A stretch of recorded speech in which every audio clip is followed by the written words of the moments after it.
Pada bagian sebelumnya kita sudah berhasil melakukan instalasi untuk aplikasi Coordinator versi 4. Tentu di bagian sebelumnya ada beberapa masalah yang teman-teman pasti pernah mengalami masalah itu, jadi silakan disesuaikan seperti di video sebelumnya.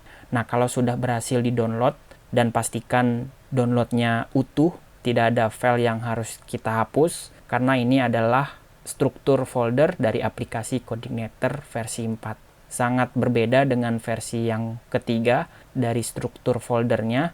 Pokoknya Composer sudah menghasilkan folder dan mengambil template dari Coordinator versi 4. Di sini ada beberapa folder dan beberapa file untuk kebutuhan aplikasinya.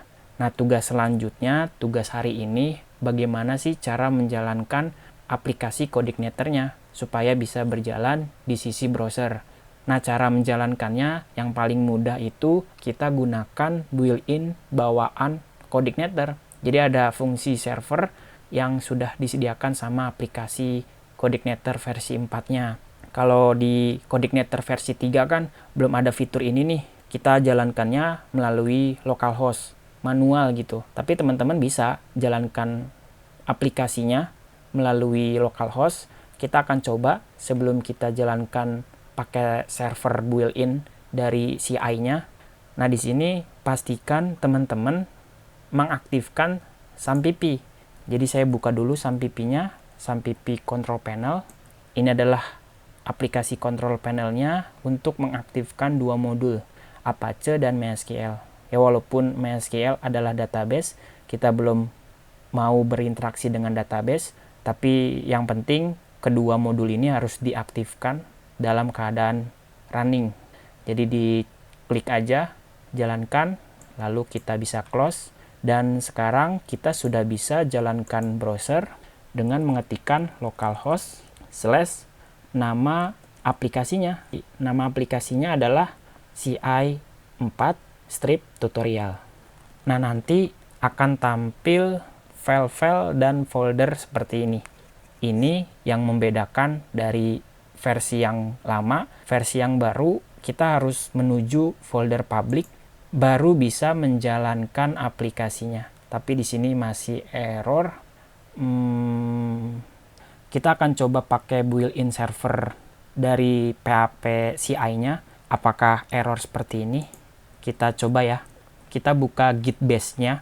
Terus kita masuk ke dalam htdocs. Nah, setelah di dalam htdocs, kita harus masuk ke dalam folder aplikasinya. CI4 tutorial. Kita enter. Nah, di sini kita sudah berada di aplikasi CI4-nya. Setelah itu ada perintah yang namanya php spark serve. Nah, kalau teman-teman jalankan, kalau kita pakai ini, hasilnya nggak error ya. Kita bisa kunjungi localhost dengan port 8080, kita copy, kita enter. Maka akan menampilkan welcome home dari Coordinator versi 4. Dan kalau teman-teman menjalankan server built-in dari CI4-nya berhasil. Tapi kalau akses manual tidak berhasil, ada pesan error yang saya belum ketahui. Nanti di bagian berikutnya saya akan coba kasih solusinya kenapa kok bisa error. Harusnya secara logika dia seperti framework Laravel harus ke dalam folder public setelah nama aplikasinya. Tapi nggak apa-apa, yang penting kita sudah berhasil menjalankan Coordinator-nya dan sudah tampil welcome home dari Coordinator versi 4.0.4.